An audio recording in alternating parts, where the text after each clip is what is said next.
El gozo triunfante. Cuando se pasa por dificultades, desilusiones, pruebas en su vida, ¿cómo reacciona? ¿Cuál es la diferencia en su conducta, en su temperamento, incluso en sus expresiones faciales, cuando pasa por un momento difícil o si todo marcha bien? ¿Cuál es la diferencia? ¿Deja que los momentos difíciles le desanimen? ¿Se vuelve menos amigable? ¿Ve que se le hace difícil tomar decisiones? ¿Qué le molesta? Dice haber aceptado a Cristo como su Salvador personal. Su nombre está en el libro de la vida y es una persona feliz. Pero cuando las cosas no le salen bien y sufre grandes decepciones, heridas o dolor físico, ¿cómo reacciona? ¿Lo tumba eso por completo? ¿Cambia su disposición al punto que la gente dice: ¿qué le pasó? Pensé que era creyente. ¿Qué es todo esto? ¿Es usted la misma persona cuando las cosas van bien que cuando van mal? Cuando se encuentra desilusionado y quiere tirar la toalla y marcharse, ¿qué ha pasado con su fe? ¿Qué ha pasado con su relación con Cristo? Esa relación no cambia. Quizás cambie un poco la forma en que nos expresamos en ella, pero eso es porque quizás nunca distinguimos entre felicidad y gozo. ¿Y cuál es la diferencia? Bueno, cuando Pablo escribió la carta a los filipenses, de solo 4 capítulos, es interesante lo que encontramos. En estos 4 capítulos, una y otra vez, de hecho, en uno de cada 7 versículos, Pablo habla de gozo o de estar gozoso. Así que tenga la bondad de acompañarme a Filipenses y quisiera que leyéramos estos primeros versículos aquí, en el capítulo 4. Y para comenzar, dice: Así que, hermanos míos amados y deseados, gozo y corona mía, estad así firmes en el Señor, amados. Ruego a, y aquí menciona a un par de personas, ruego a Evodia y a Síntique que sean de un mismo sentir en el Señor. Asimismo dice: te ruego también a ti, compañero fiel, que ayudes a estas que combatieron juntamente conmigo en el Evangelio, con Clemente también, y los demás colaboradores míos, cuyos nombres están en el libro de la vida. Así que habla de eso y luego dice: regocijaos en el Señor siempre. Otra vez digo, regocijaos. ¿Qué necesita para tener gozo en la vida? Y al pensar en dónde estaba Pablo, tenía toda la razón para estar desdichado, infeliz, en una prisión romana, quizás fría en invierno y muy caliente en el verano, sabiendo que lo más probable es que su futuro ya había sido determinado, que quizás perdería su vida. Pero de algún modo escribe en esas condiciones esta epístola gozosa que habla de forma continua sobre el gozo y su relación con el Señor, que no cuadra con su entorno. Así que tendríamos que preguntarnos: bien, si estuviera en esa situación, ¿cómo me sentiría? ¿Estaría feliz? ¿Tendría gozo en mi corazón? ¿Estaría contento? ¿Hablaría de todo lo bueno que ha hecho Dios? ¿O estaría quejándome? El apóstol Pablo sabía manejar sus circunstancias. Y al pensar en eso, veo que no solo tenía gozo, sino el gozo triunfante, el gozo que vence dificultad, adversidad y decepción en la vida. Y al pensar en eso, pensemos en la diferencia entre gozo y felicidad. Porque mucha gente dice: pues solo quiero ser feliz en la vida. La felicidad depende de las circunstancias. La felicidad depende quizás de lo que tengamos o de lo que nos posea o de quiénes seamos. Pero el gozo tiene que ver con la persona interna. La diferencia es esta: Mi felicidad depende de mis circunstancias. Mi gozo depende de una relación. Esa relación con Jesucristo puede sostenerme en cualquier dificultad, adversidad y prueba. No así la felicidad. Hay una gran diferencia entre felicidad y el sentido de gozo que tenía el apóstol Pablo. Y al pensarlo, creo que el gozo es un sentimiento de Dios. La felicidad es un sentimiento alegre y mundano. Muchas cosas hacen a la gente feliz o infeliz, pero si ha aceptado a Cristo como su Salvador y el Espíritu Santo le ha sellado una vez y para siempre como Hijo de Dios, y sabe que eso nunca puede cambiar, no importa lo que enfrentemos ni los valles que atravesemos, en el fondo tenemos un gran sentido de gozo y contentamiento que es indescriptible. Eso es lo que experimenta Pablo al escribir esta carta. Su futuro se veía muy sombrío, de hecho mortalmente sombrío. Así que no podía ver a su alrededor y decir, estoy feliz por esto o triste por aquello. Pero no tenía la mente en sus circunstancias. Y creo que a menudo los creyentes permitimos que las circunstancias determinen nuestra disposición, qué apariencia tenemos, o si sonreímos o no, y quedamos atrapados por las circunstancias. Las personas consagradas a Dios no se guían por sus circunstancias, se guían por su relación con Jesucristo, sellado para siempre como Hijo de Dios, y nadie puede romper eso. Alguien puede estar en la cárcel o fuera, y Pablo sabía, presta atención, Pablo sabía que el lugar donde estaba no determinaría el lugar donde iba a estar. Estaría en la presencia del Dios vivo, y hasta entonces quería expresar el gozo del Señor. Entonces, al pensar en la paz y el gozo en su vida, ¿cuál cree que es la fuente? ¿No es interesante que la gente puede pasar por un poco de trauma, un poco de pesar, y se frustran por completo? Hay personas que pueden pasar por los momentos de pruebas más difíciles, pero están afianzadas, tienen un sentido de fundamento, tienen algo por dentro que es inamovible, y Pablo sabía bien lo que era eso. Pero deseo que notemos algo que falta aquí, en este pasaje bíblico. Falta algo en estos 4 capítulos. Quizás piense, ¿acaso se le olvidó algo a Pablo? No, pero falta algo. ¿Y qué falta? No habla de tristeza por estar allí, no menciona cuán malas eran las circunstancias, ni se queja de su entorno. Ahora, para la mayoría de nosotros esa habría sido nuestra conversación. No sé por qué estoy aquí, quisiera que Dios me sacara de aquí.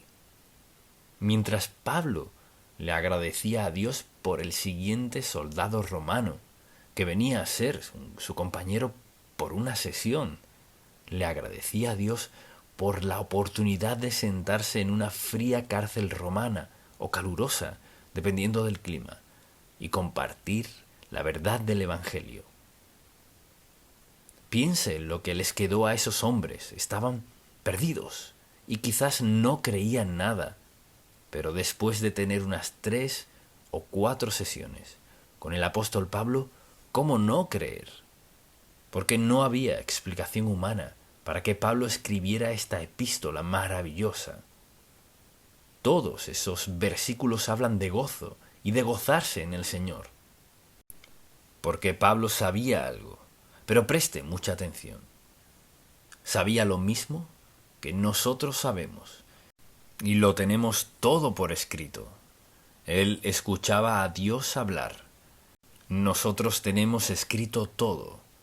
Así que sabemos por qué y qué pasó antes y qué vino después. Y de algún modo, Pablo tenía ese sentido de gozo inquebrantable. y en esta epístola en particular, y escribió muchas, en esta habla de gozo, confianza y seguridad, más que en todas las demás. Pero no vemos nada de quejas, más bien una explicación de su gran sentido de gozo. Y ahora, ¿cuál era la fuente? Es esta.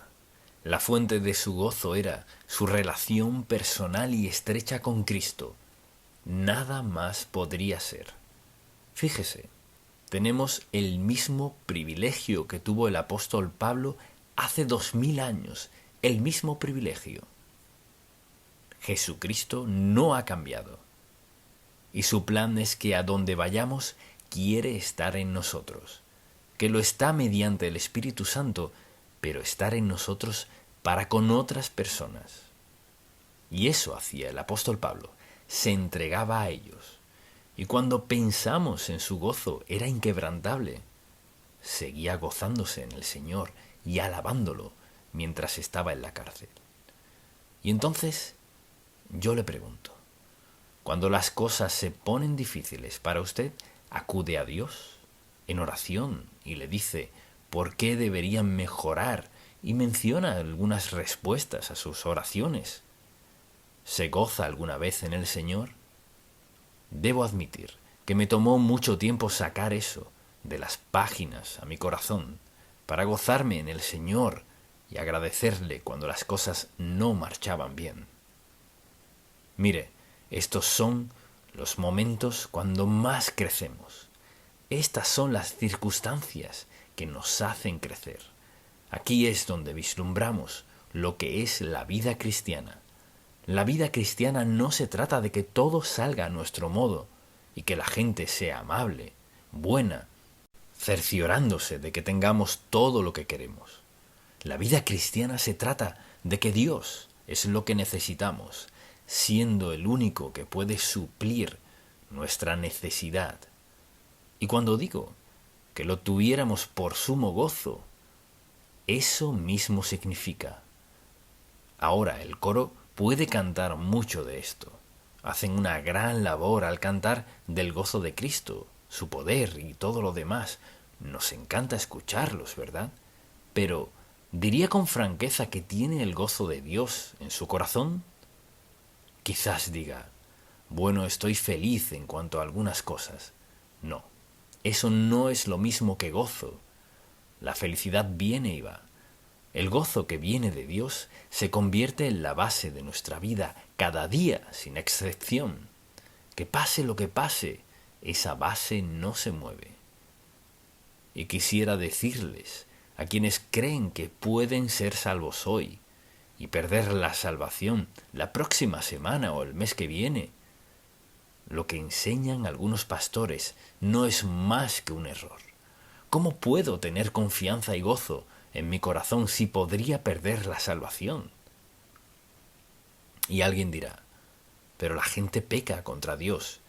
¿Y quiere usted decir que aunque pequen contra Dios, no perderán la salvación? Le pregunto, ¿ha pecado desde que aceptó a Cristo? Sí, pero no ha perdido la salvación. ¿Cómo llama eso? Gracia. Gracia. Esa es la maravillosa gracia de Dios para con nosotros. Cuando pensamos en esta clase de gozo es un don espiritual. El fruto del Espíritu, ¿qué es? Amor, paz, correcto. Amor, gozo, paz, bondad y todo lo demás. Ese es el don del Espíritu Santo. Al aceptar a Cristo, el Espíritu Santo vino a nuestra vida para sellarnos y morar en nosotros. ¿Para hacer qué? ¿Qué comenzó a hacer? Comenzó a rebosar en nosotros. ¿Quién es Él? Amor, gozo, paz, bondad, benignidad, etc. Son los dones del Espíritu. Y mucha atención. Tenemos la fuente del Espíritu de Dios en nosotros, rebosando de manera constante. No importa lo que enfrentemos en nuestra vida, Él está allí. Hablamos del Espíritu Santo. pero piense en él como una fuente que siempre fluye. Ahora, pasa esto. Al pecar contra Dios, ¿qué sucede? Mire, Él no nos deja, pero no podemos experimentar su gozo al vivir en pecado. Así que tenemos la fuente en nosotros, es el Espíritu Santo. Y si alguien dice, ¿es usted feliz? Mejor que eso, está lleno del Espíritu de Dios y Él mora en usted, actuando en usted a diario. Me pregunto con qué frecuencia nos detenemos a agradecerle. Gracias, Señor, gracias, amado Jesús, porque vives en mí, mediante mí, y por hacer lo que prometiste. Entonces, esta es la promesa de Dios, basada en su palabra, no en mis sentimientos. Hay sentimientos que nos hacen pensar, Señor, debes estar a 1000 kilómetros de aquí. No, Él está allí donde siempre ha estado, dentro de usted. Pero lo olvidamos. Dejamos que nuestros sentimientos eclipsen, anulen esta realidad maravillosa de Dios en nosotros, quien vive en nosotros para expresar quién es Él. O sea, cuando vemos la luna, por ejemplo, podemos pensar en Dios, quien es el creador de la luna y cuán hermosa es, ¿verdad? Etcétera. O el sol, o lo que sea. Podemos ver a nuestro alrededor, pero ¿qué es lo más importante? No es lo que creó Dios, sino quién es Dios. Cuando pensamos en esto, Dios ordenó y decidió vivir dentro de nosotros para manifestarse a sí mismo, su poder, su gozo, amor, gozo, paz, bondad y todo lo demás. Y eso es lo que Dios quiere en todos nosotros. Y lo único que obstruye eso es el pecado. La falta de fe, por ejemplo, o la desobediencia a Dios, no lo elimina, pero lo obstruye. No podemos vivir en pecado y tener el gozo de Cristo. No funciona. De vez en cuando conozco a alguien que dice, bueno, sí, soy cristiano. Y luego, mientras más hablamos y más escucho lo que andan y con quién andan, pienso, no. Quizás tenga un poco de felicidad que va y viene, pero no tiene el gozo de Cristo o no viviría esta clase de vida. Así es el Señor. Él mora dentro de nosotros. ¿Para qué? Para afianzarnos, para que seamos firmes en momentos difíciles, para proteger nuestra fe, para darnos guía y liderazgo, para contestar nuestras oraciones, mostrarnos el buen camino. Dios Todopoderoso mora en nosotros mediante su Espíritu Santo. Así que el Espíritu de Dios nos faculta para que soportemos con triunfo cualquier y toda situación. No es que no habrá lágrimas, o que no pasaremos por el valle, ni que siempre haremos lo bueno, pero Él nos sacará adelante. Entonces, al hablar del fruto del Espíritu, lo que desborda Él en nosotros no solo es amor, sino gozo. Y cuando ese gozo está en nuestro corazón, no importa lo que enfrentemos, es el gozo del Señor. No el gozo de nuestras facultades, talentos y destrezas, sino el gozo de Dios mismo. Y Pablo escribió esto para alentarnos y ayudarlos a entender que pase lo que pase, este gozo es realista, aun en tiempos de sufrimiento. Mire, esta es la diferencia entre gozo y felicidad.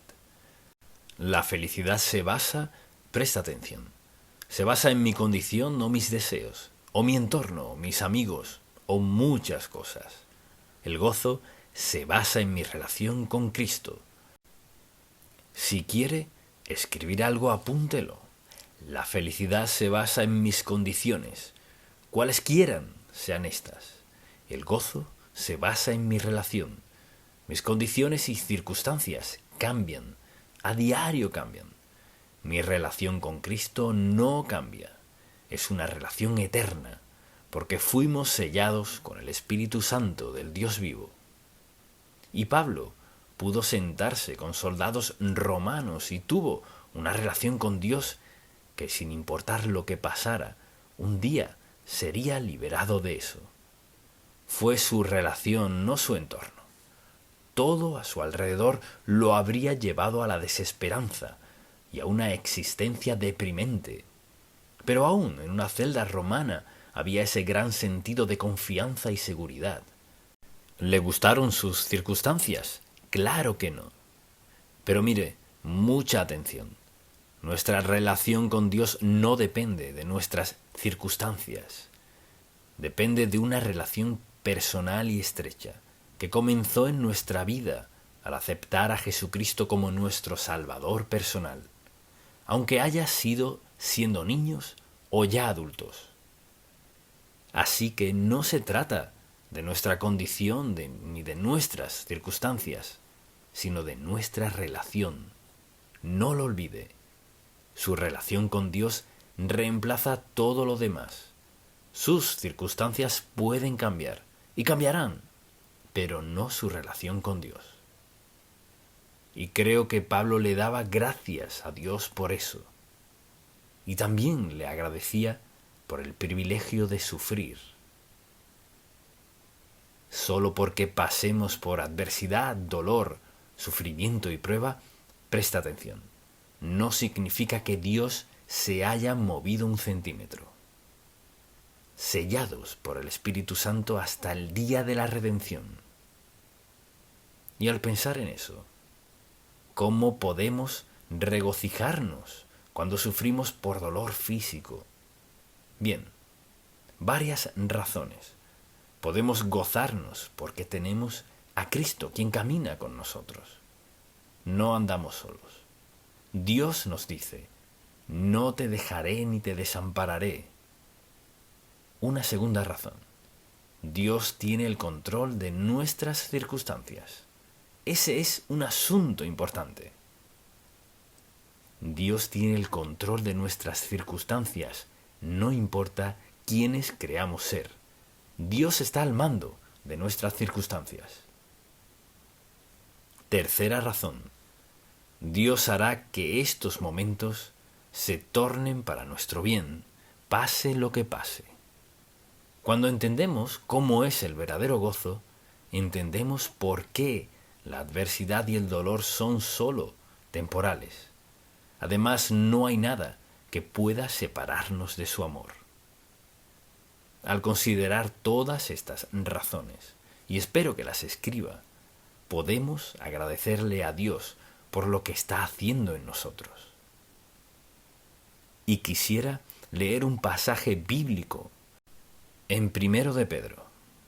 Aquí no escribe Pablo, sino Pedro, pero me encanta este pasaje, porque Pedro también sufrió.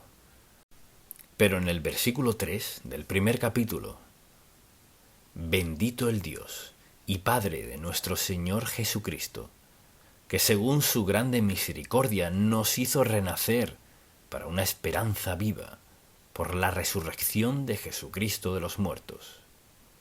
Y punto. Pudo haberse detenido allí, pero no lo hizo. Para una herencia incorruptible, no podemos perderla, incontaminada, es perfecta e inmarcesible, reservada en los cielos para vosotros, que sois, refiriéndose a nosotros, guardados por el poder de Dios mediante la fe, para alcanzar la salvación que está preparada, para ser manifestada en el tiempo postrero. En lo cual vosotros os alegráis, aunque ahora por un poco de tiempo, si es necesario, tengáis que ser afligidos en diversas pruebas, para que sometida a prueba vuestra fe, mucho más preciosa que el oro, el cual, aunque perecedero, se prueba con fuego, sea hallada en alabanza, gloria y honra, cuando sea manifestado Jesucristo. ¡Qué palabra tan maravillosa! A quien amáis sin haberle visto, en quien creyendo, aunque ahora no lo veáis, os alegráis con gozo inefable y glorioso. Es un maravilloso pasaje bíblico de promesa tras promesa tras promesa. Y allí están todas las promesas de Dios para nosotros que podemos acoger, para que sometida a prueba vuestra fe, mucho más preciosa que el oro. La mayoría no está de acuerdo con eso.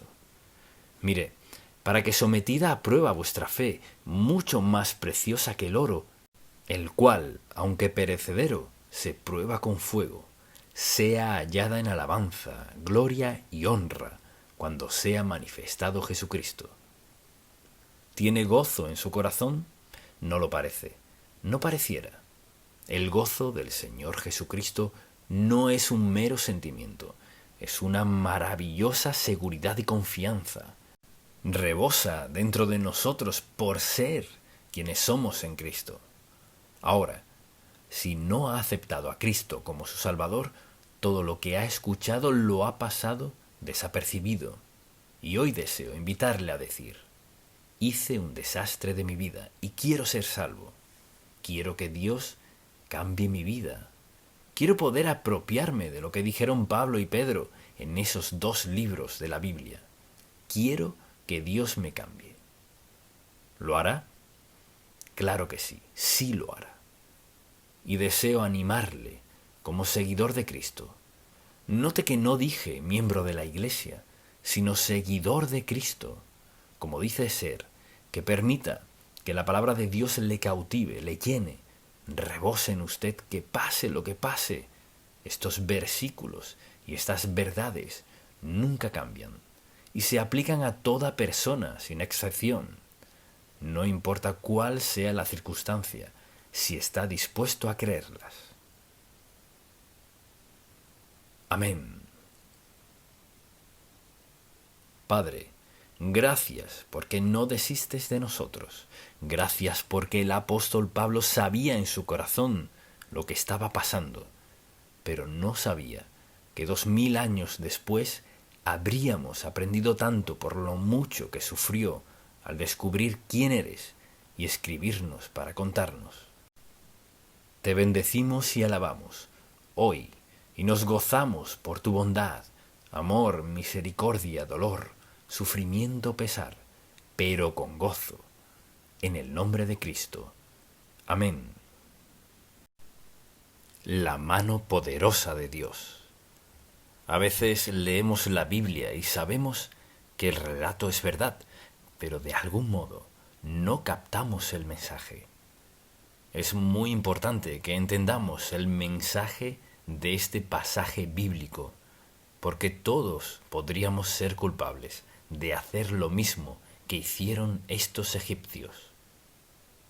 Así pues, al ver este pasaje, no lo vea solo como un hecho histórico, sino, ¿está Dios diciéndome algo?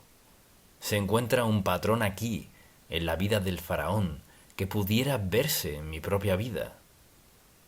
Permítame ponerle al tanto de dónde estamos. Dios le habló a José, quien estaba preso, quien interpretó un sueño. Y el faraón de Egipto terminó liberándolo. Tomó a su familia, que eran como 70, los puso en Gosén, en Egipto, que era la mejor región. Y ya habían pasado casi 400 años. Reinaron varios faraones. Y este faraón en particular vio a su alrededor y pensó: esos israelitas, esos hebreos están multiplicándose. Quizás ya sean casi 2 millones y están en la mejor región del país. En caso de un conflicto, quizás se unan a nuestros enemigos. Así que, para prevenir cualquier problema, voy a esclavizarlos a todos. Y así fue que puso a Israel en esclavitud, para que le construyeran monumentos y demás. Bien, alguien creció en su familia, o sea, en la familia de la hija del faraón, y resultó que era hebreo. Creció y fue educado en el palacio del faraón, y luego cometió un error. Fue desterrado al otro lado del desierto, y ahora Dios le habla a su corazón. Y en una zarza ardiente, Dios le encomienda una gran labor. Le dijo: regresarás a Egipto, voy a liberar a mi pueblo. Como es natural, Moisés tenía muchas preguntas, pero la verdad es que ese fue el mandato de Dios. Así que Dios aquí está usando a Moisés para obrar en la vida del faraón, de una manera que no es solo algo que dista mucho de la manera en que vivimos nosotros, pero debería enseñarnos una lección. Así que deseo que notemos lo que está sucediendo. Dios le dijo, fíjese, y dijo Jehová a Moisés, cuando hayas vuelto a Egipto, mira que hagas delante de Faraón todas las maravillas que he puesto en tu mano. Pero yo endureceré su corazón, de modo que no dejará ir al pueblo. ¿Qué clase de mandato es ese? Pues no parece muy justo, pero para Dios no es cuestión de que sea justo o no. Se lo ordenó porque quería hacer algo. Quería a Egipto en sumisión a Dios Todopoderoso y que supieran que es el único Dios verdadero, y justo eso sucedió. Después, Moisés y Aarón entraron a la presencia del faraón y le dijeron, Jehová, el Dios de Israel, dice así, deja ir a mi pueblo a celebrar mi fiesta en el desierto. Y el faraón respondió, ¿quién es Jehová? Para que yo oiga su voz y deje ir a Israel. Yo no conozco a Jehová, ni tampoco dejaré ir a Israel. Pues Dios sabía que sucedería eso. De hecho, por eso Dios comienza su obra en la vida del faraón y comienza el proceso de liberar a los judíos, a Israel, los hebreos, del yugo egipcio. Lo que ocurre es que al escuchar esto el faraón les da más trabajo, que hagan ladrillos sin darles paja, y así todo empeora. Como es natural, Moisés no es muy popular por haber causado esto. Pero Dios dice 4 veces en este capítulo 6, yo soy Jehová, yo soy Jehová, yo soy Jehová, yo soy Jehová y resolveré todo esto. Así pues, como resultado, Dios comienza a mandar plagas. La palabra es que manda como una flecha a los egipcios.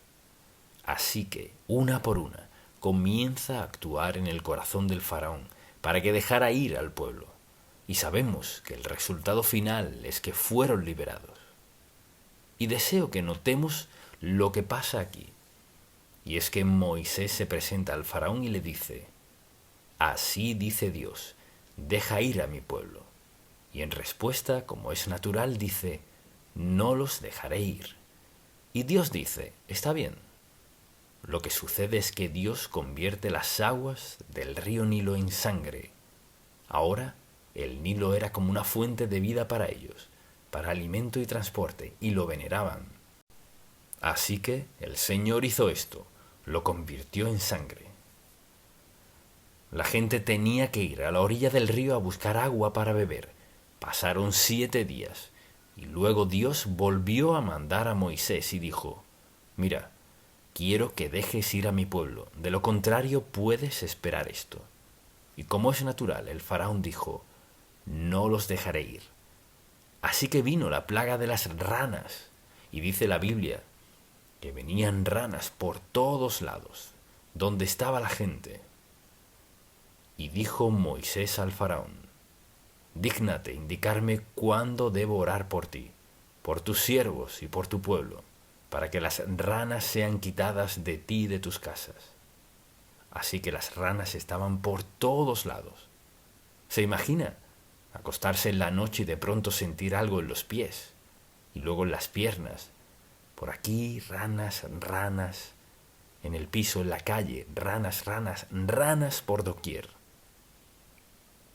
¿Y qué hace el faraón?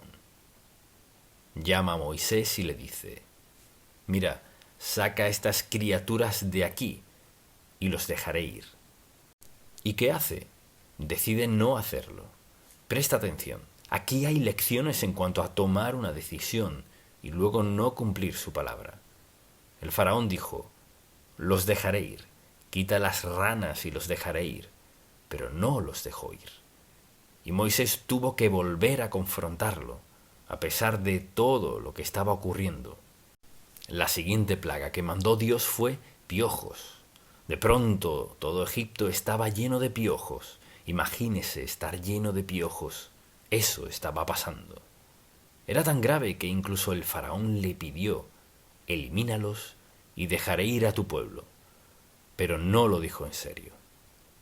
Así que una y otra vez, Dios le da al faraón una oportunidad de hacer lo correcto. Pero el faraón hizo lo que hace mucha gente: prometerle algo a Dios cuando en verdad están sufriendo, y cumplen por 2 semanas, quizás un mes. ¿Alguna vez le ha dicho a Dios que si le quita la presión de algo, usted haría tal cosa? ¿Le ha hecho una promesa a Dios? Diga amén.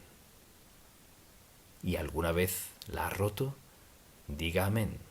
Así mismo es. Eso fue lo que hizo el faraón. Piense en el patrón. Seguimos el modelo de un pagano. Le hacemos promesas a Dios y no las cumplimos. Entonces el faraón dice: no los dejaré ir.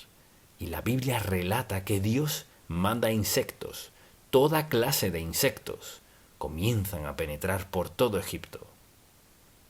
Entonces, ¿qué hace? Vuelve a incumplir, no los deja ir.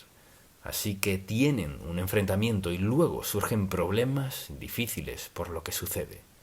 Y le advierte: si no los dejas ir, mataré a todo tu ganado, todo el ganado egipcio. Mataré a todas tus vacas, no tendrán nada que comer, sufrirán los resultados. Y mire, fíjese, el faraón en su arrogancia dice: no lo haré. Así que sufren los resultados.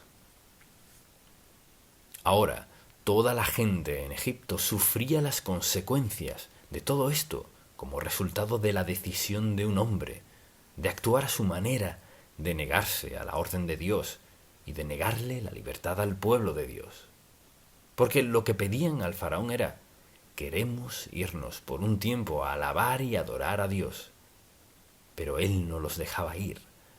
Así pues, sesión tras sesión con Faraón, lo confrontaban con el hecho de que estaba desobedeciendo a Dios Todopoderoso. Y luego Moisés volvió a confrontarlo y le dijo: Dios dice que dejes ir a mi pueblo. ¿Los dejarás ir o no? Y dice la Biblia que el Señor mandó úlceras por todo Egipto, no solo madres, padres, abuelos, sino también los niños. Todo el mundo tenía sarpullidos con úlceras. Así que imagínese por lo que ya habían pasado, y es que el agua se convirtió en sangre, vinieron ranas, piojos, insectos, la plaga del ganado y la de las úlceras, y aún así no pasa nada.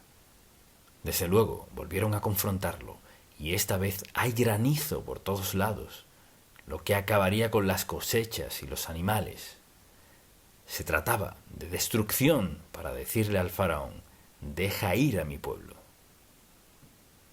Y Dios sabe que el faraón no accederá, sabe que no lo hará, pero sigue dándole oportunidades. Y el faraón sigue diciendo que sí, pero no lo hace. Entonces, desde luego, vienen las langostas, así que hay saltamontes por doquier, saltamontes por toda la tierra, todo lleno. Piense en toda la gente inocente que sufrió por la decisión de un hombre. Y a veces pienso en cuántas familias sufren a causa, bien sea del padre o de la madre o del hijo o de la hija. Es difícil desobedecer a Dios en privado. Es difícil desobedecerlo solos, porque todos tenemos influencia o relaciones en la vida o testimonios. Y al desobedecer a Dios creemos que es en privado, pero no lo es. Todo el mundo en la familia sufre las consecuencias cuando alguien desobedece a Dios.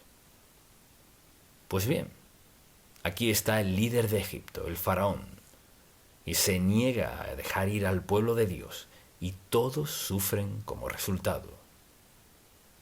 Ha hecho promesa tras promesa, y Dios sabe que todas esas promesas se romperán, no se harán realidad. Y luego llega la última plaga que deseo mencionar en este mensaje, y es que la gente despertó una mañana pensando, esta es una noche larga. Y Dios dejó a todo Egipto en oscuridad, excepto en Gosén, donde estaba el pueblo de Dios. Y es interesante lo que dice al respecto, porque está tan oscuro, escuche esto, era tal la oscuridad que cuando la gente trataba de tocarse entre sí, nadie podía ver nada, en tiniebla absoluta, oscuridad total. Ahora, creo que de todo lo que sucedió, eso sería lo más tenebroso. ¿Estoy ciego? Es que no puedo ver. Y su esposo, su esposa y sus hijos, ¿qué pasa? No podemos ver nada. Por 3 días nadie podía ver nada. ¿Y los dejó ir? No, no los dejó. Y desde luego hay una última plaga, la cual no abordaré hoy, adrede. Así que 9 de estos ataques, que era lo que llamaban plaga, han sucedido en todo Egipto. Todo el mundo ha sufrido, salvo los hebreos en Gosén. Así que pensemos un momento en esto. Cuando Dios le confronta o le dice algo, o cuando usted ora y le pregunta por algo, y Dios le da una orden, ¿en realidad se lo toma en serio?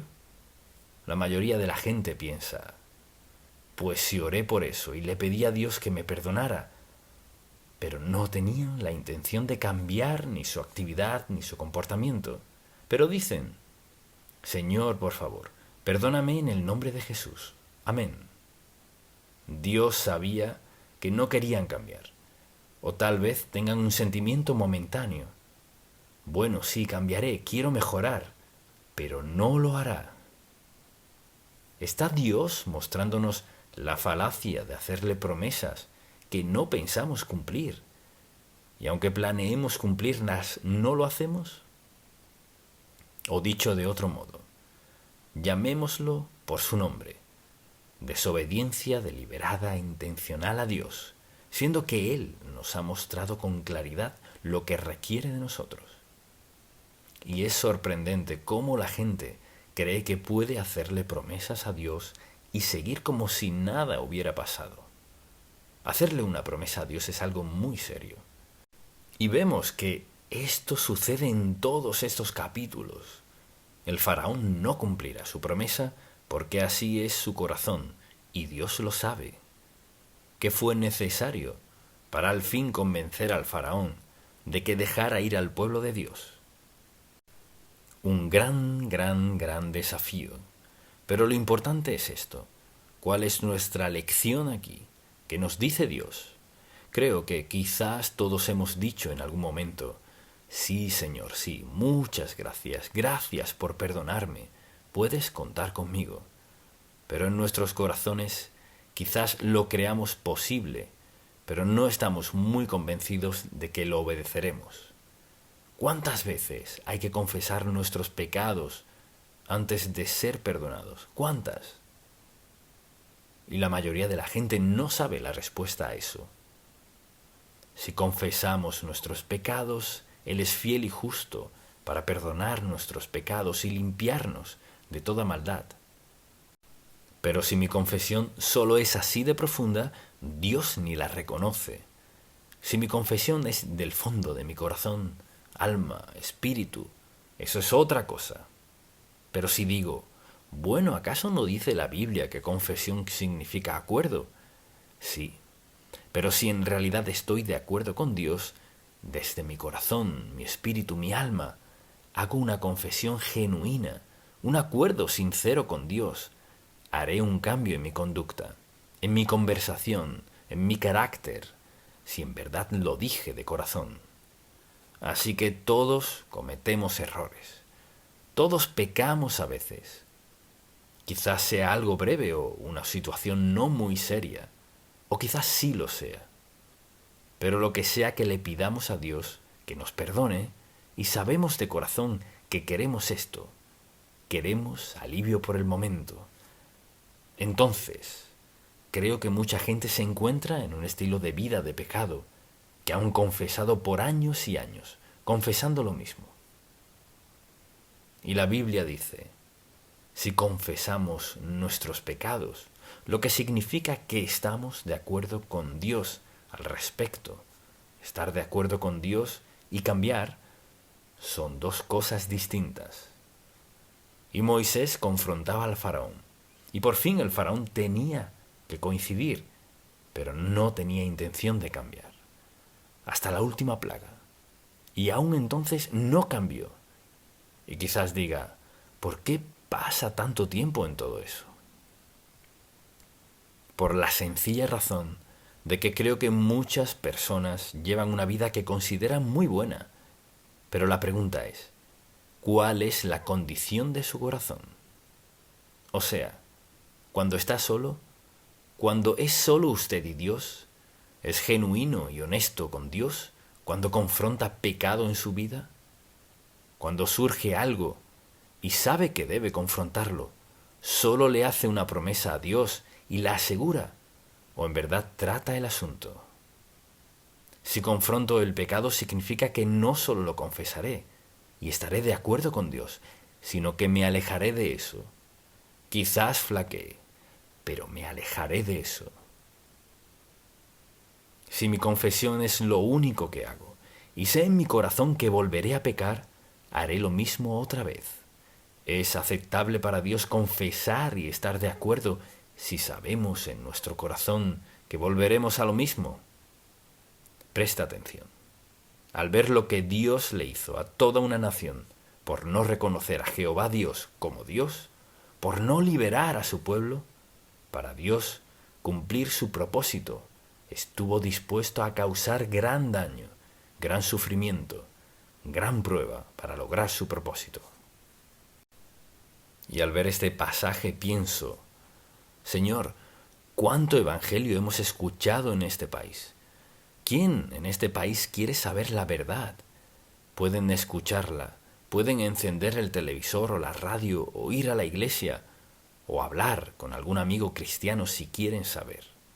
¿Acaso no estamos resbalando y caminando de manera deliberada por un rumbo, como si supiéramos lo que dijo Dios? Hemos tenido iglesias, predicadores por tantos años, y seguimos por la misma vía, el mismo rumbo.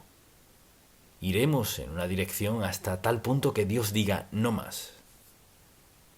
Nunca nadie ha vivido en una sociedad así, pero gradualmente hemos cambiado de actitud en asuntos que aceptamos. Desobediencia deliberada e intencional a Dios. Y Él dice muy claro en su palabra qué no hacer. Actitudes, vestimenta, toda nuestra moral en declive, y decimos que somos cristianos, y decimos que amamos a Dios.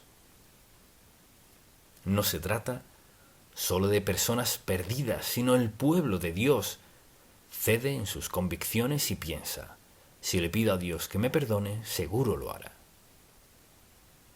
Pienso en toda nuestra nación por el rumbo que va. Si en algún momento hemos necesitado ser avivados, un avivamiento genuino, un nuevo despertar en nuestra nación, este es el momento.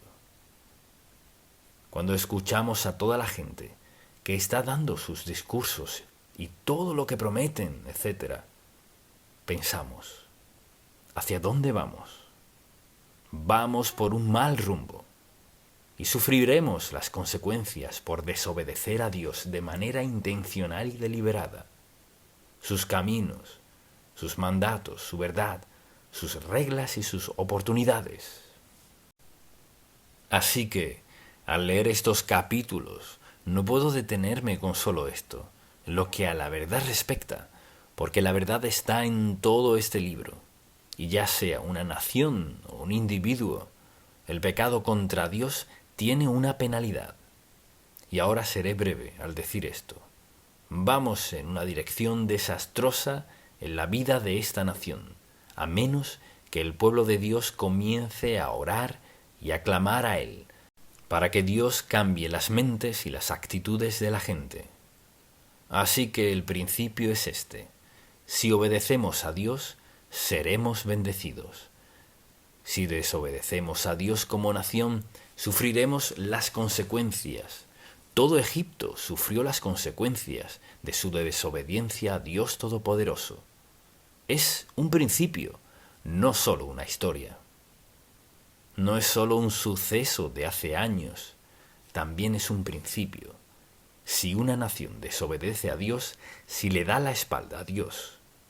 Y pienso en todas las naciones que lo han hecho, y el pueblo de Dios es clave en este país. El pueblo de Dios, no los políticos, el pueblo de Dios. Dios sabe lo ignorante que son muchas personas, pero sabe que muchos de nosotros hemos escuchado la verdad, y nuestras oraciones deben venir no de aquí, sino de nuestro corazón. Y nuestras oraciones deben ser sinceras, pidiéndole a Dios que despierte las mentes y los corazones de la gente. Creo que es hora de que nos despertemos y nos demos cuenta de que hay alternativas, decisiones que tomamos, decisiones como individuos, decisiones como nación. Y por el rumbo que vamos, tendremos que tomar una decisión grande. ¿Seremos bendecidos de manera continua o escogeremos algo que en el fondo sabemos que no es correcto? Su familia, sus amigos, su vida, todo cuelga en la balanza de la obediencia a Dios. Que Dios nos conceda la sabiduría para tomar decisiones sabias, cuales sean, no lo que me convenga, ni lo que me agrade, ni lo que me beneficie, sino, Señor, lo que te agrade, lo que te honre, eso es lo que queremos hacer. Padre, gracias por amarnos, por perdonarnos, pero Señor, abre los ojos de la gente en esta nación, que no seamos tercos como el faraón y suframos los resultados como ellos. Pero Padre, que seamos sinceros, obedientes, sumisos, comprometidos a tu voluntad, firmes por la verdad a pesar de las consecuencias. Y Padre, ayúdanos a ser sinceros sobre lo que sabemos que es correcto. Tu preciosa palabra es una guía. Dios, en el nombre de Jesús, te pedimos que no nos des lo que merecemos, sino inclina los corazones de los líderes de este país, por todo el país, la gente, por todo el país, que nos preguntemos, ¿qué es lo más sabio que haremos? ¿Cuál es la voluntad de Dios Todopoderoso para nuestra nación? Te lo pedimos en el nombre de Jesús. Amén. Un mensaje enfocado en Dios. Bien, la Biblia es un libro enfocado en Dios, con un mensaje enfocado en Dios, para gente enfocada en Dios. ¿Eso le describe a usted? Bueno, a unos cuantos. Sin duda, espero que nos describa a todos. El libro enfocado en Dios, con un mensaje enfocado en Dios, para gente enfocada que quiere andar en los caminos de Dios, obedecer a Dios, experimentar sus bendiciones, que es justo lo que pasa al confiar en Él. En este libro de Éxodo, comenzamos a ver cómo actúa Dios en la vida de la gente, y a veces pensamos, pero eso pasó hace mucho tiempo. No, este libro está vigente desde Génesis hasta el último versículo del Apocalipsis. El asunto es, ¿vemos la lección?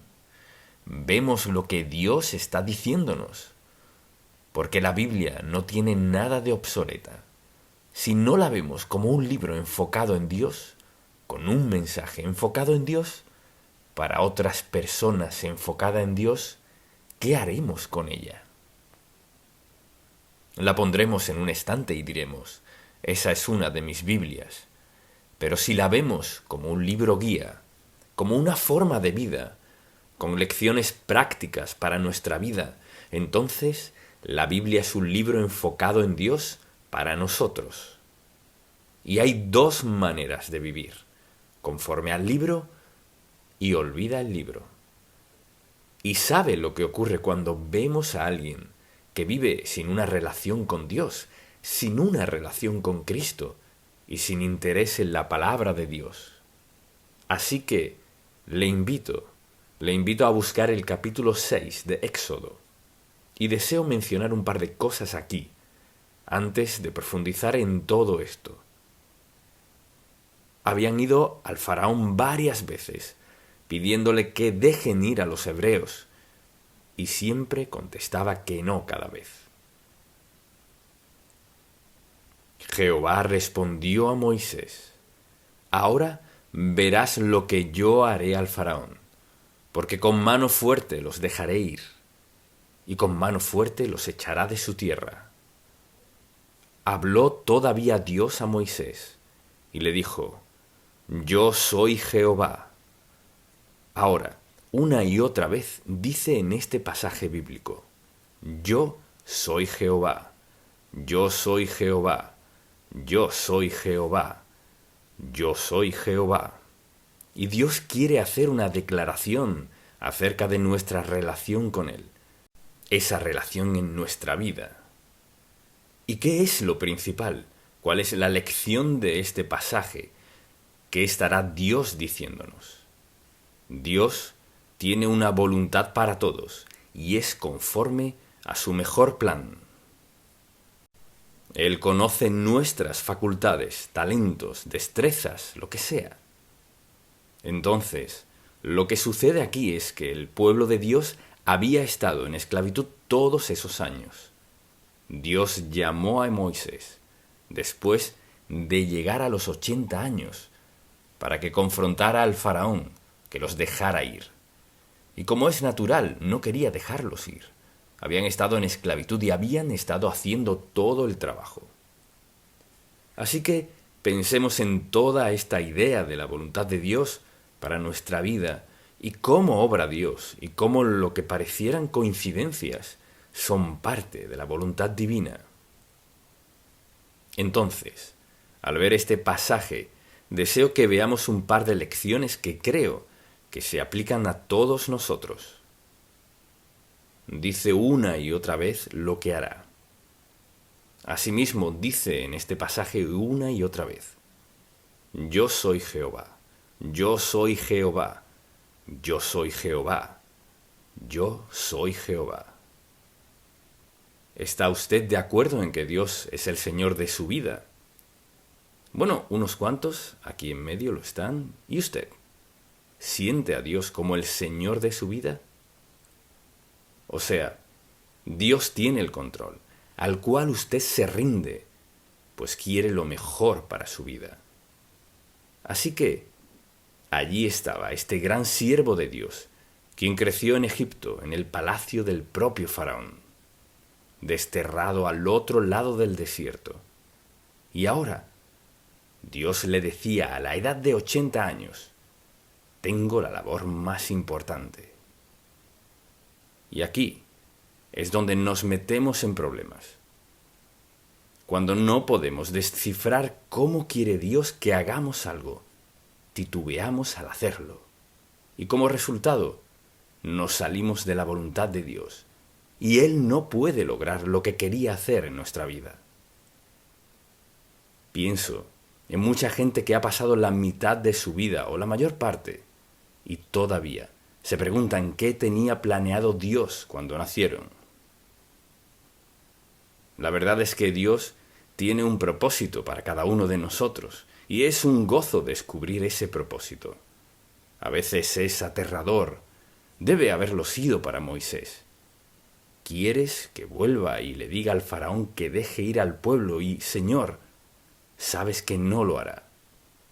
Así que parecería una labor imposible. Pero el asunto es este: al decir 4 veces yo soy Jehová, estaba enfatizando algo. No tienes que preocuparte por cuál será la responsabilidad ni las consecuencias. Solo recuerda esto: quien te envió es Jehová, el soberano del universo. Así que cuando enfrentes situaciones en las cuales piense: Dios mío, no puedes esperar que yo haga esto y aquello, recuerde quién le llama. recuerde quién se lo dice, recuerde quién le habla, que es Dios Todopoderoso. Sin embargo, estaba pidiéndole que hiciera algo que parecía imposible. Así que deseo que veamos algo a la luz de esto.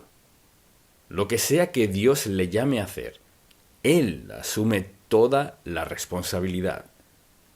¿Escuchó? ¿Qué fue lo que dije? Él asume toda la responsabilidad de prepararle, facultarle, sostenerle con lo que sea necesario para que haga lo que Él le llama a hacer. Y creo que mucha gente pierde bendiciones de Dios porque creen, bueno, Señor, esto es lo que estás pidiendo que haga, olvidándose del hecho de que Dios nunca nos pediría que hiciéramos algo sin equiparnos, sin sustentarnos, en el caso que sea.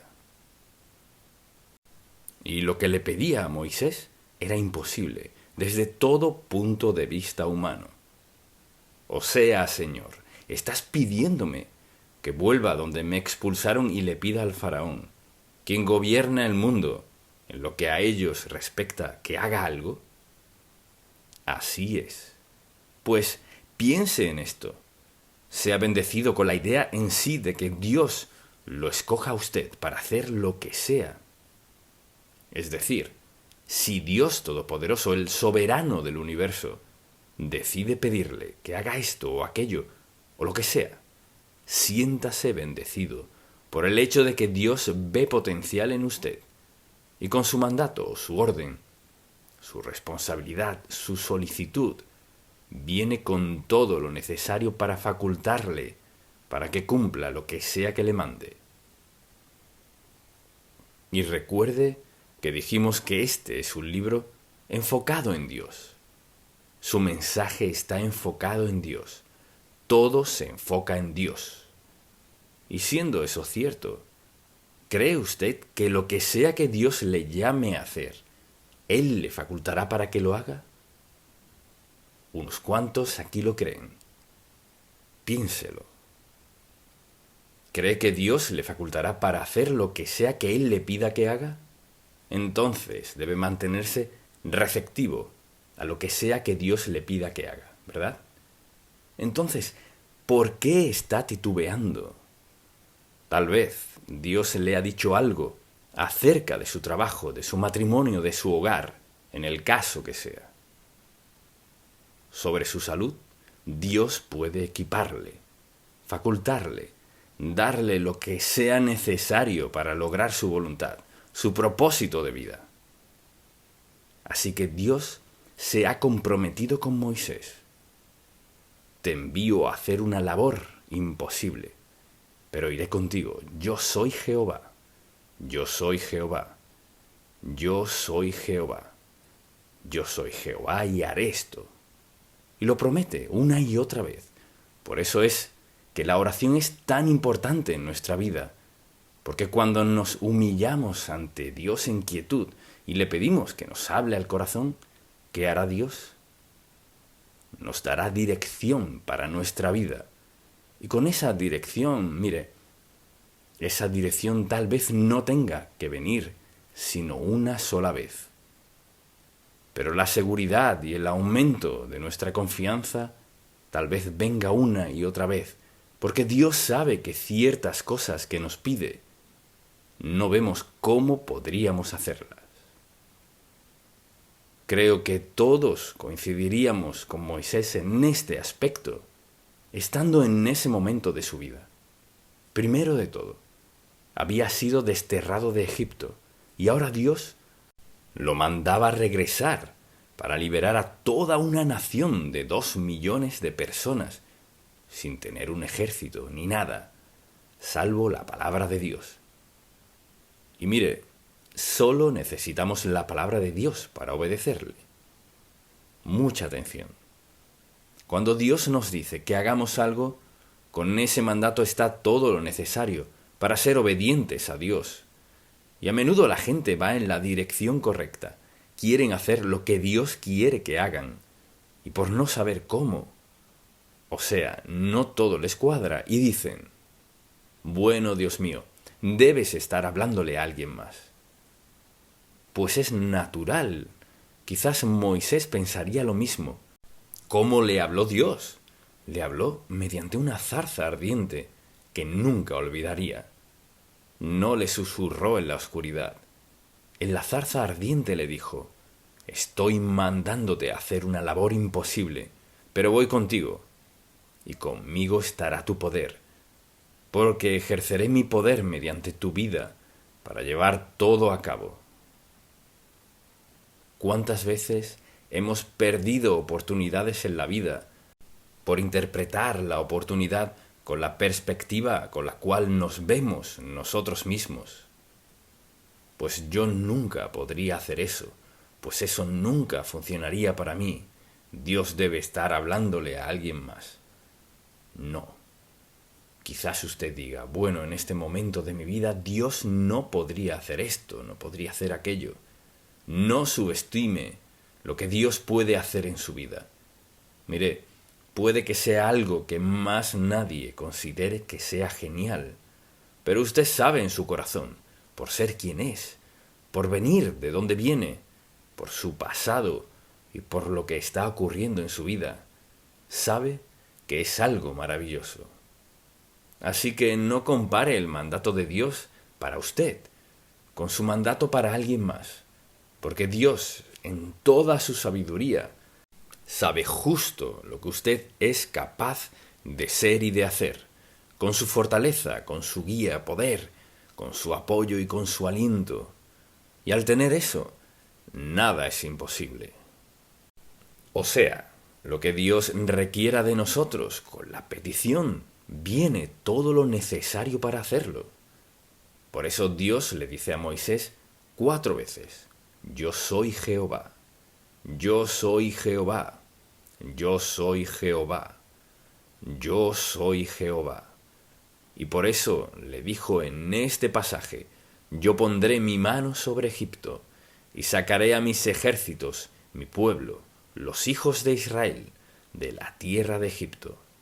Y escuche lo que dijo: con grandes juicios. No le dijo mucho, pero le dijo: con grandes juicios lo haré. Así que no tenemos que descifrar cómo Dios hará lo que sea que quiera hacer en nuestra vida. Obedezcamos a Dios y dejemos las consecuencias en sus manos. Entonces, la pregunta es: ¿creo que Dios puede manejar todas las consecuencias? ¿Sí o no? Si titubeo en obedecerlo, lo que eso dice es: no confío en Dios, no creo en Él, no creo que Él pueda encargarse. No. Confiamos en Dios. Si Moisés hubiera esperado que Dios le mostrara todos los detalles, nunca habría dejado la cima de la montaña. Pero el Señor le dijo: esto es lo que voy a hacer, confía en mí. Y Moisés confió en Dios. Entonces, al pensar en este pasaje bíblico y en lo que enfrentó Moisés y lo imposible que era, fue posible solo porque un hombre estuvo dispuesto a confiar en Dios. Entonces, me pregunto en lo que sucederá en su vida si usted hoy dijera con toda sinceridad: Señor, no sé cuánto tiempo me queda, pero el resto de mi vida quiero entregártela toda a ti. No entiendo lo que harás conmigo, no entiendo cómo lo harás, no entiendo con quién quieres que lo haga, pero Señor, el resto de mi vida te pertenece. Perdóname por esperar tanto para dártela, pero el resto te pertenece. Quiero saber, Señor, ¿qué podrías hacer en mi vida en este momento? Y una de las primeras cosas que el diablo le diría es: estás soñando. No. ¿Qué quiere hacer Dios en su vida? Mire, tal vez tenga 80 años, y lo que Dios quiere hacer puede que sea mediante alguien de 20, a quien Dios usará para hacer una labor maravillosa en la vida de muchas otras personas. Pero comenzó con usted. No subestime lo que Dios puede hacer en su vida, porque eso no es algo que pueda descifrar. Cuando leo estos pasajes y veo lo que dice, pondré mi mano sobre Egipto y sacaré a mis ejércitos, mi pueblo, los hijos de Israel, de la tierra de Egipto, con grandes juicios. Lo único que Dios le dijo a Moisés sobre cómo iba a hacerlo es, con grandes juicios. O sea, juzgaré a Egipto. Moisés nunca hubiera descifrado cómo Dios iba a hacer eso. Porque cuando Dios quiere lograr algo, encuentra a una o varias personas mediante quienes quiere llevar a cabo eso. Así que la pregunta es, ¿vive usted disponible para que Dios le escoja para hacer algo que quizás nunca antes había pensado? No subestime lo que Dios puede hacer en su vida. ¿Se imagina? Primero, tomemos como ejemplo a Moisés. Nació en esclavitud, lo pusieron en una cesta en el río y de milagro termina en casa del faraón, educado con los mejores, y por 40 años fue expulsado del país, al otro lado del desierto. Es decir, qué vida tan desastrosa parecía ser. La mano de Dios siempre estuvo allí. Fue un hebreo de entre los hebreos en una tierra pagana. ¿Y haciendo qué? Lo educaron, no para servir en Egipto, sino lo educaron para hacer qué? Para pasar 40 años en el desierto, reconociendo que Dios lo puso allí. Fue Dios quien lo mantuvo allí, por el tiempo necesario, que no tenía esperanza alguna, hasta que Dios entró en escena. Mire, nunca es muy tarde para escuchar a Dios. Tal vez sea muy tarde para ciertas cosas, pero nunca es muy tarde para escuchar a Dios. ¿Qué mantuvo a Moisés con los pies sobre la tierra y el corazón hacia Dios?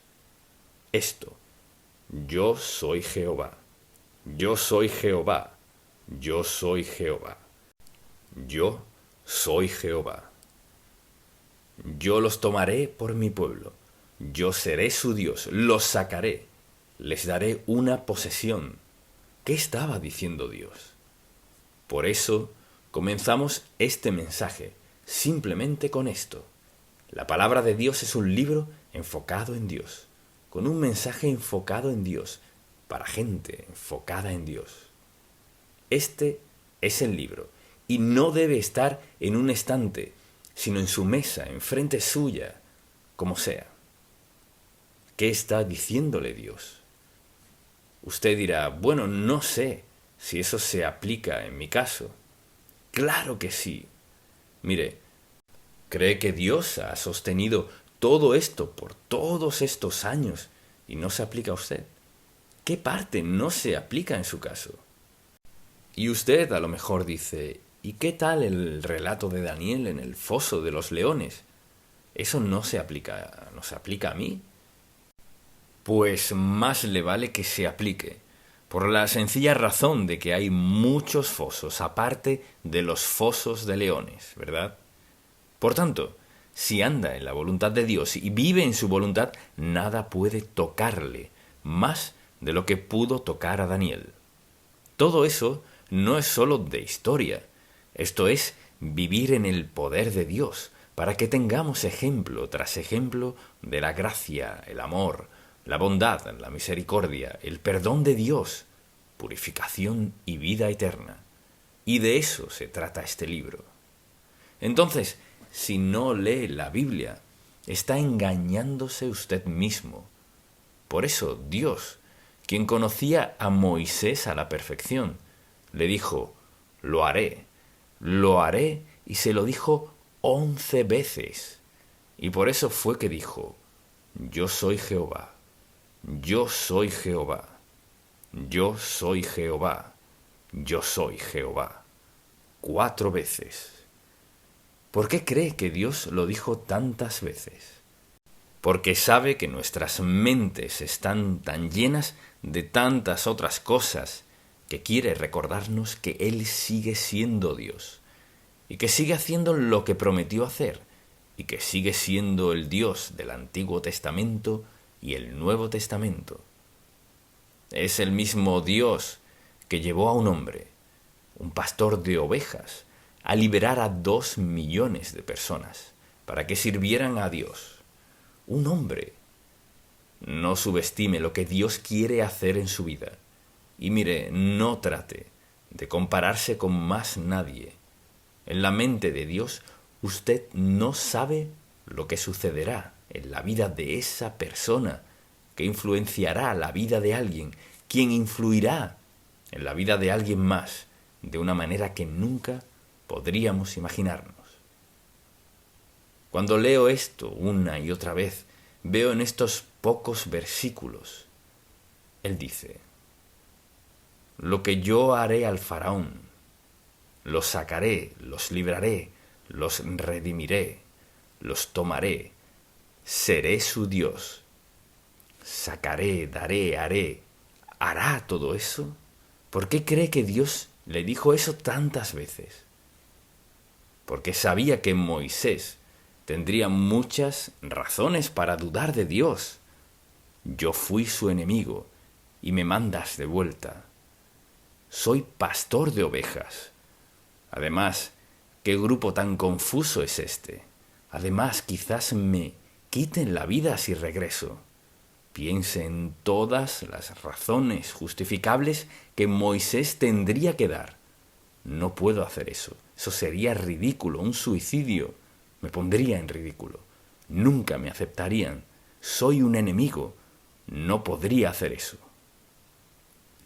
No subestime lo que Dios hará en su vida, porque lo que hace con eso es limitar a Dios. Lo que hace con eso es dudar de Dios. Pero el Señor le dijo: yo soy Jehová, yo soy Jehová, yo soy Jehová, yo soy Jehová. Debe haberlo reiterado en la mente de Moisés, noche tras noche.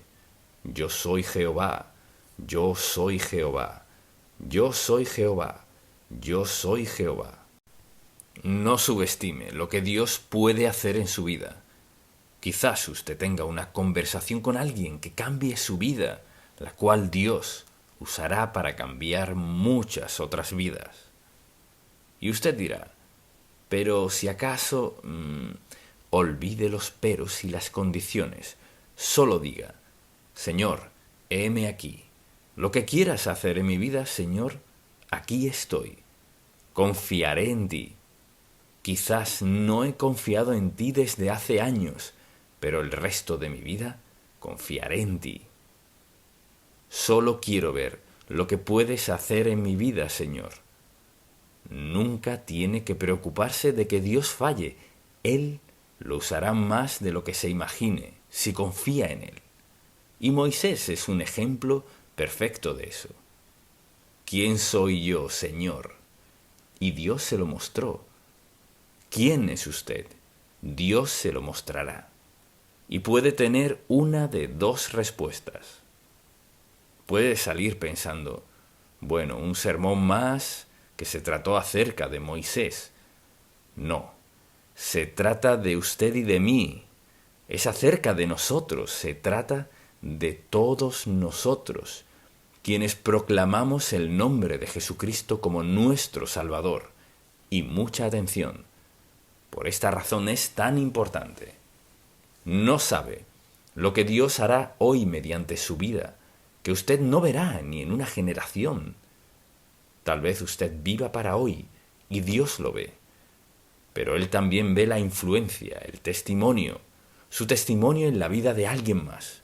Lo importante es esto: vive a plenitud su vida cada día, para que lo que sea que Dios tenga en mente pueda decirle: bien, buen siervo y fiel.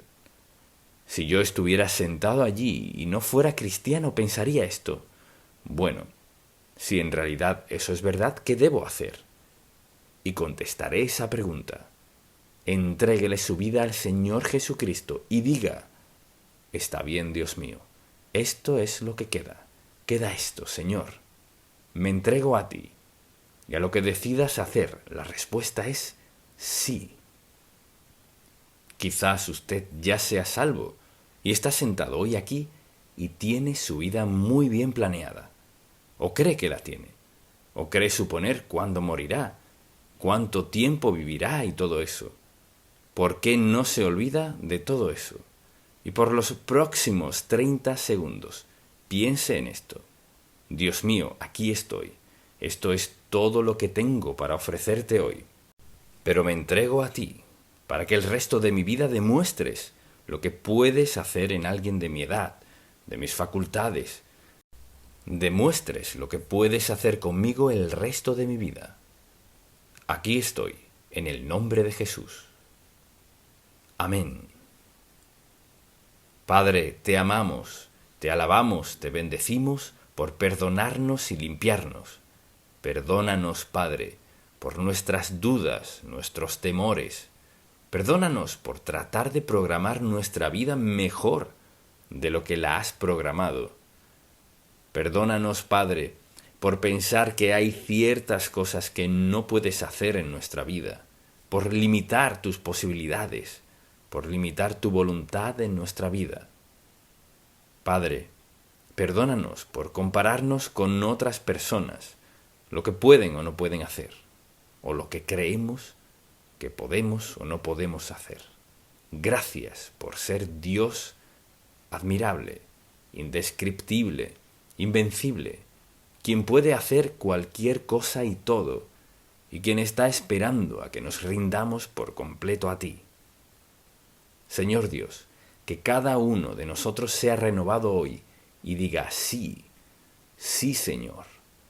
A lo que sea que tengas, sí es la respuesta. Sí, sí, sí. Y luego te veamos actuar y sepamos de corazón que no cometes errores. Suples todas nuestras necesidades, nos facultas para que hagamos lo que nos pidas y nos recompensas por nuestra obediencia. Solo decimos gracias, gracias, gracias por tu paciencia, amor, bondad y generosidad. En el nombre de Jesús. Amén.